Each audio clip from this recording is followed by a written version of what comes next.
The American Civil War was fought from April 12, 1861, to May 26, 1865, beginning with the bombardment of Fort Sumter and ending with the surrender of the final Confederate department.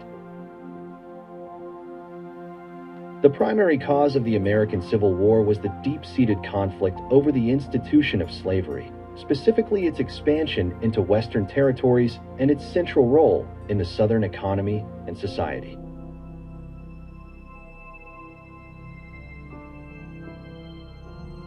The Civil War was America's bloodiest conflict.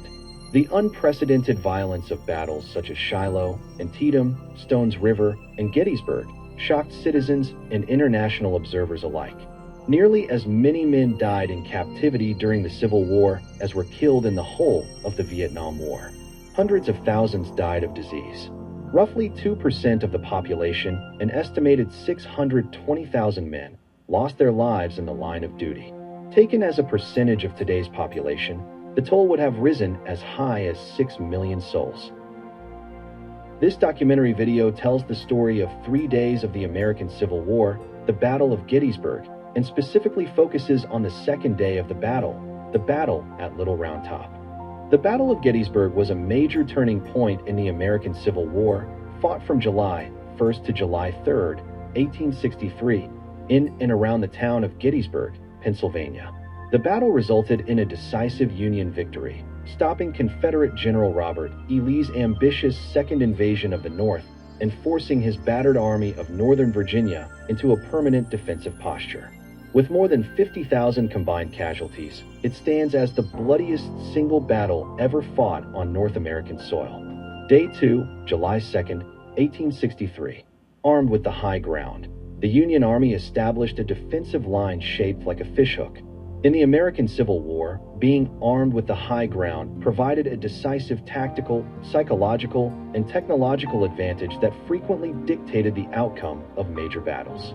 Lee launched heavy assaults against both flanks of the Union line. This led to legendary, brutal engagements at locations like Little Round Top, Devil's Den, the Peach Orchard, and despite severe casualties, the Union lines held. On the morning of July 1st, an engagement between Union cavalry commanded by John Buford and Confederate infantry and artillery commanded by Lieutenant General A.E.P. Hill set into motion one of the most famous battles in military history. By 10 a.m., Hill's men had Buford's troopers on their heels. Timely Union infantry reinforcements poured onto the field, overseen by left-wing Commander John Reynolds. Shortly after entering the battle, Reynolds was killed, and after an hour and a half of stout resistance, the Federals held their own as a lull came across the field. Tens of thousands of Confederate soldiers approached the field from the west and the north, as tens of thousands of Federals approached from the south. Late in the afternoon, outnumbered and in a poor tactical position, the Federals were driven from the north and west sides of the town. The Yankees rallied on Cemetery Hill and bolstered their line, incorporating the dominating Culp's Hill on their right flank into their defensive position. Meanwhile, on their left, the Federals extended their line south along Cemetery Ridge to the base of Little Round Top. Late on the afternoon of July 2nd, the rebel army renewed its assaults, striking the Federals at Devil's Den, Little Round Top, the Peach Orchard, and the Wheat Field. The next 3 hours witnessed some of the most intense fighting of the war. The rebels were able to secure Devil's Den, the Peach Orchard, and the Wheat Field, and they dislodged much of the Federals still held tenaciously to Little Round Top and Cemetery Ridge. An ill-coordinated Confederate assault struck the right of the Union line at Culp's Hill and East Cemetery Hill. At the end of the day, the Federal Army was determined to stay and fight it out. July 2nd, 1863. Suddenly we find ourselves at the base of a range of hills. A rough, woody, rocky country. Then commenced a rapid, continuous, and murderous musketry fight. We at the base, they on the sides and top of the hills. Captain Decimus Barziza, Confederate States of America. This image is looking west over Plum Run and the Valley of Death below. Devil's Den, a maze of rocks and boulders, can be seen down the valley to the left. On the afternoon of the second day of the battle, Confederates advanced from Warfield Ridge, 1 mile to the west, to attack the Union position here. Many officers and men from both sides died in the struggle.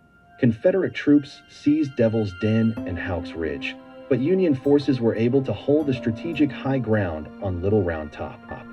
Devil's Den is a historic, boulder-strewn hill located just south of the city of Gettysburg, in Pennsylvania, composed of 200-million-year-old volcanic diabase rocks.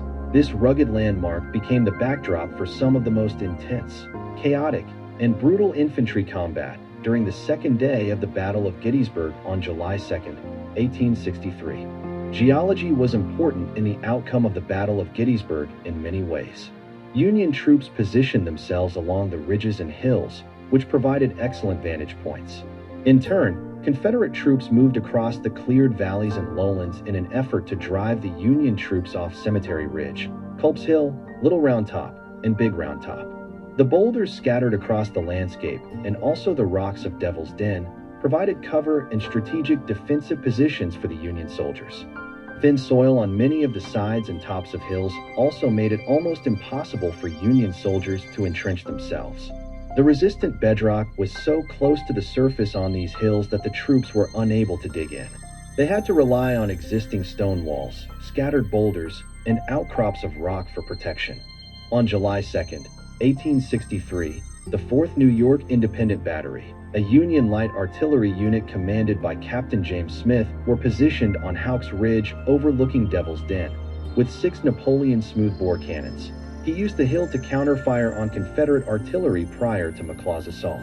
At 5:30 p.m. on July 2, 1863, Major General Lafayette McLaws launched his famous Confederate division assault against the Union Army's vulnerable position. Under orders from Lieutenant General James Longstreet, this critical phase of the battle shattered the Union Third Corps and ignited some of the bloodiest, most legendary fighting of the American Civil. Devil's Den was captured when the 1st Texas Regiment, having pressed forward to the crest of the hill and driven the Union from its battery. When Major General Daniel Edgar Sickles advanced the 10,000 men of his 3rd Army Corps around 2 o'clock in the afternoon of July 2, 1863, he placed no troops on Little Round Top.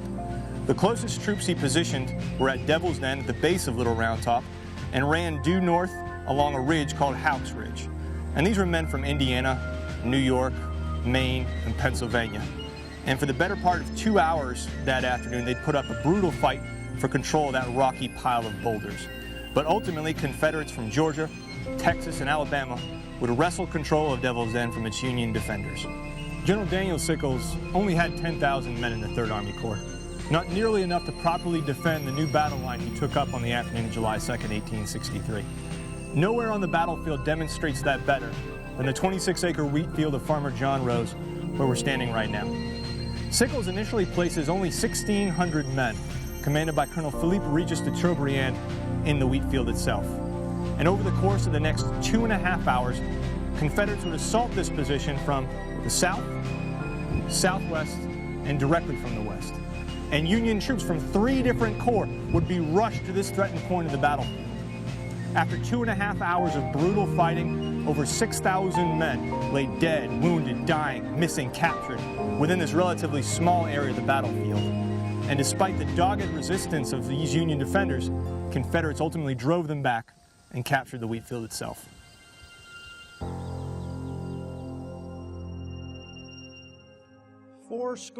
77 years ago, our fathers brought forth upon this continent a new nation, conceived in liberty and dedicated to the proposition that all men are created equal.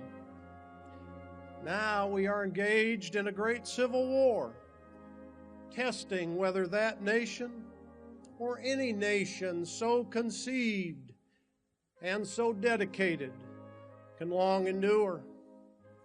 We are met on a great battlefield of that war. We have come to dedicate a portion of that field as a final resting place for they who here gave their lives that that nation might live. It is altogether fitting and proper that we should do this, but in a larger sense, we cannot dedicate, we cannot consecrate, we cannot hallow this ground. The brave men, living and dead, who struggled here, have consecrated it far above our power to add or detract. The world will little know, nor long remember what we say here, but it can never forget what they did here. It is for us, the living, rather, to be dedicated here to the unfinished work which they who fought here have, thus far, so nobly advanced. It is rather for us to be here dedicated to the great task remaining before us, that from these honored dead we take increased devotion to that cause for which they here gave the last full measure of devotion. That we here highly resolve that these dead shall not have died in vain, that this nation, under God, shall have a new birth of freedom, and that government of the people, by the people, for the people, shall not perish from the earth.